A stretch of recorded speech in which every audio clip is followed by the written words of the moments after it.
فتح کے 3 حروف کی نسبت سے سورہ فاتحہ کے 3 فضائل۔ حدیبیہ سے واپسی میں مکہ مکرمہ اور مدینہ منورہ کے راستے میں اس سورت کا نزول ہوا۔ جب یہ سورت نازل ہوئی تو نبی کریم صلی اللہ علیہ وآلہ وسلم نے فرمایا، آج رات مجھ پر ایک ایسی سورت نازل ہوئی جو مجھے دنیا کی ہر چیز سے زیادہ پیاری ہے۔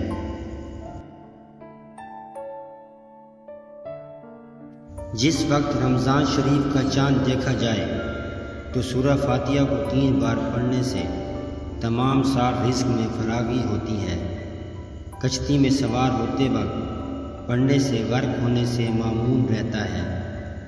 جدال اور قتال کے وقت لکھ کر پاس رکھنے سے حفاظت ہوتی ہے۔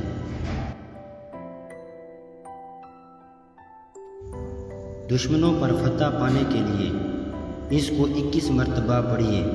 اگر رمضان کا چاند دیکھ کر اس کے سامنے پڑھا جائے تو انشاءاللہ سال بھر امن رہے گا۔